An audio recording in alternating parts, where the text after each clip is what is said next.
O que é blockchain? Como surgiu? Por que é tão importante? E será que blockchain é muito mais importante que o próprio Bitcoin? Nesse vídeo a gente vai te contar o que ninguém nunca te contou sobre essa tecnologia que estava ali adormecida até Satoshi resolveu usar ela no Bitcoin. Hoje, milhares de projetos usam blockchain. Muitos são revolucionários e outros nem tanto. Mas é essa estrutura de registros que permite a descentralização das informações e que vai continuar mudando a nossa vida nos próximos anos. Antes de seguir adiante, se inscreve aqui no canal para acompanhar aí os próximos conteúdos sobre Bitcoin, blockchain e tudo que vem por aí nesse universo cripto.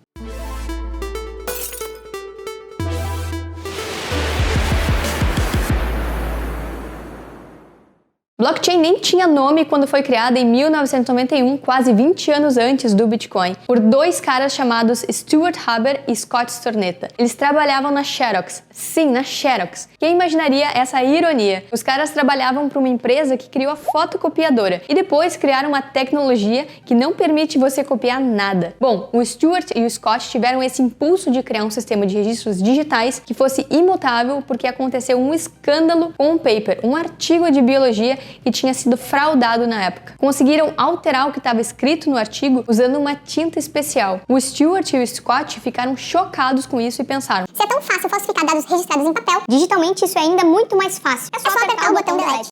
Para resolver isso, eles imaginaram blocos de informação atrelados uns aos outros de forma imutável, onde nada pode ser editado ou excluído. E a gente já vai explicar como que o blockchain consegue ser imutável. Em 1992, eles incluíram criptografia nesse mecanismo de registros e até 2008 essa invenção não tinha nome e nenhum caso de uso real. Nem no white paper do Satoshi, do Bitcoin, aparece a palavra blockchain, como a gente fala hoje. Ele se refere a blocos de informação, blocks, e dados em cadeia, chain, usando funções de hash. De tanto que a palavra block e a palavra chain apareceram no white paper, foi natural unir essas duas palavras e chamar esse sistema de blockchain. Mas então, como o blockchain funciona? A tradução literal de blockchain significa corrente de blocos. São blocos de informações atrelados uns aos outros. É como um tecido digital. Você não consegue puxar o bloco do meio da cadeia sem afetar os blocos seguintes. Assim como quando você puxa o fio de uma roupa, de um tecido, você altera toda a costura que vem na sequência. Blockchain é como uma costura digital. E se for alterado, todo mundo vai perceber que tem uma maçaroca, que tem algo errado ali com aquele ponto da cadeia. E depois de registrado em blockchain, as informações ficam registradas na história dessa cadeia de eventos, dessa cadeia de blocos. E é por isso que blockchain também serve como uma linha do tempo, onde os fatos não podem ser modificados. Por isso é uma rede imutável e irreversível. Para modificar o blockchain do Bitcoin, por exemplo, a única chance que se tem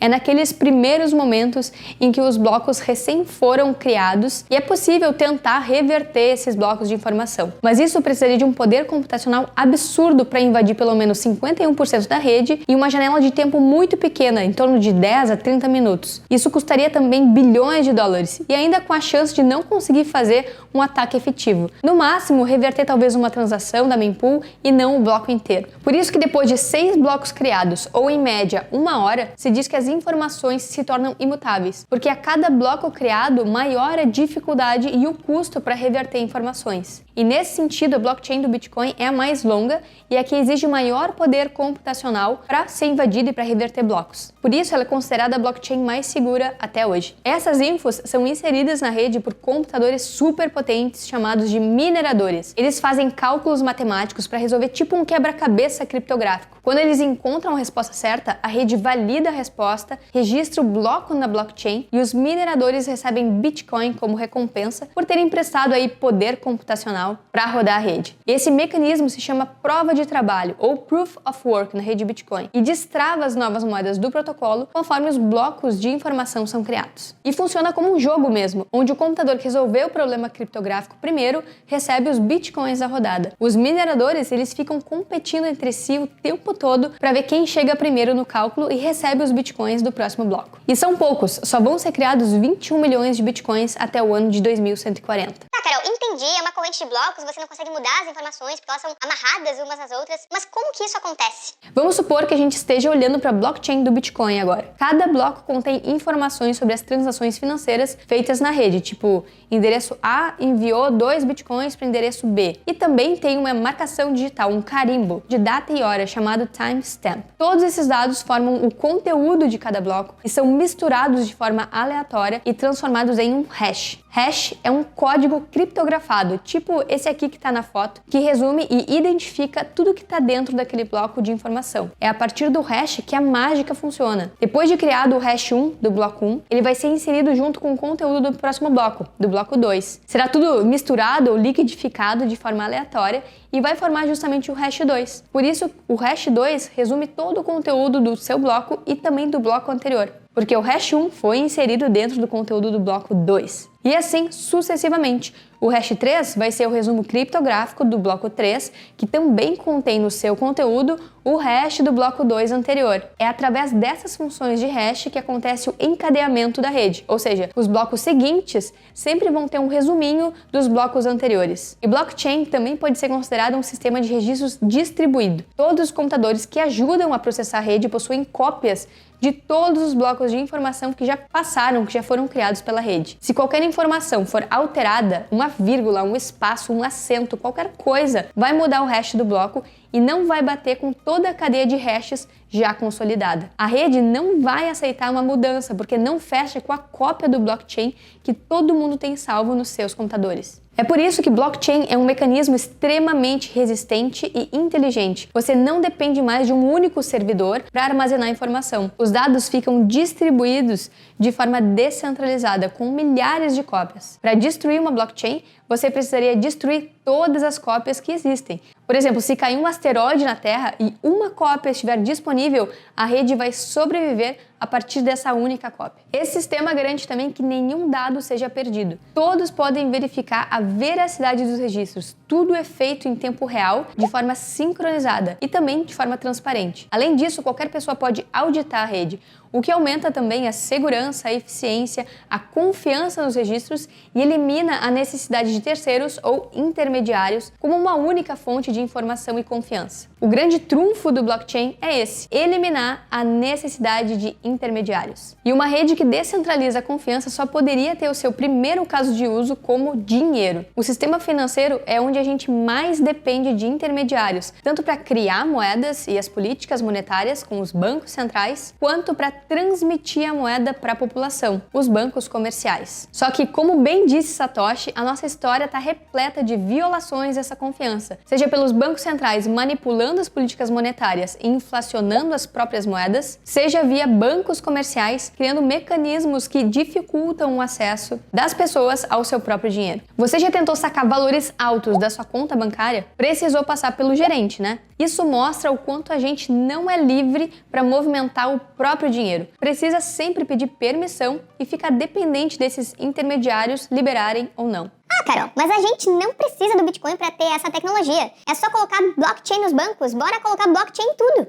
Cara, blockchain não é nada mágico, não é só tacar blockchain em tudo e pronto, tá resolvido os problemas do mundo. Esse papo de blockchain sim e Bitcoin não reflete a falta de compreensão sobre onde está o valor disso tudo. O valor do Bitcoin está na descentralização e na união de várias tecnologias como blockchain e Proof of Work que tornam a rede segura. Sem uma moeda valiosa, não há incentivos para manter a segurança e para os mineradores investirem em suas máquinas e eletricidade na rede Bitcoin. É pura teoria dos jogos. Se não houver uma moeda, se resolver usar só o blockchain, é preciso ter uma autoridade central decidindo quais transações ou quais blocos são válidos ou não. Aí não adianta nada, centraliza a rede e lá se vão todas as propriedades boas da descentralização. Tá passado? Para funcionar, uma rede descentralizada precisa ser neutra. Não importa quem você é, onde você mora, qual a sua aparência, qual o seu partido político, nada sobre você vai te impedir de usar a rede. A sua transação vai ser propagada independentemente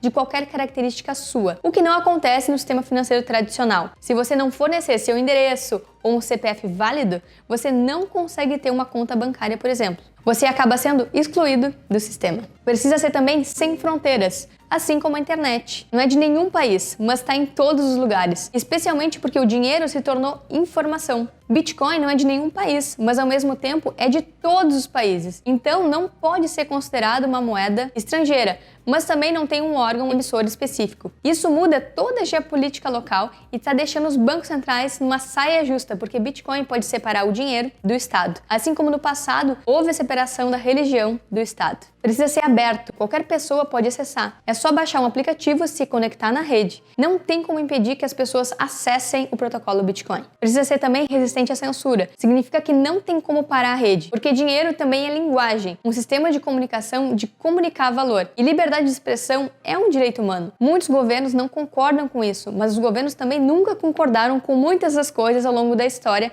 que foram demandadas pelas pessoas, como a separação da religião e o Estado e como o direito de voto de algumas pessoas, como o direito de voto das mulheres, por exemplo. Precisa também ser público. Quer dizer que os dados estão disponíveis para todo mundo verificar. Isso quer dizer que ninguém pode trapacear ou monopolizar essas informações. A grande revolução financeira está em perceber que agora o dinheiro virou um software, um protocolo. Dinheiro não é mais só o que nos dizem o que é ou o que não é dinheiro. Ao mesmo tempo que isso muda a nossa visão secular sobre a fisicalidade do dinheiro, a gente retoma também a confiança no valor das coisas, através de uma revolução financeira que nos garante que o dinheiro não pode mais ser manipulado, inflacionado ou corrompido através da decisão de terceiros. A blockchain Bitcoin é muito parecida com a internet lá no seu início, um protocolo aberto onde todo mundo pode participar e usar da forma como quiser. Claro que existem vários outros protocolos e blockchains para além da blockchain Bitcoin, mas ela é que tem todas essas características de forma mais forte nesse momento. E se a internet já mudou a vida no planeta Terra, imagina o que o Bitcoin não vai fazer. Até a próxima e opt out!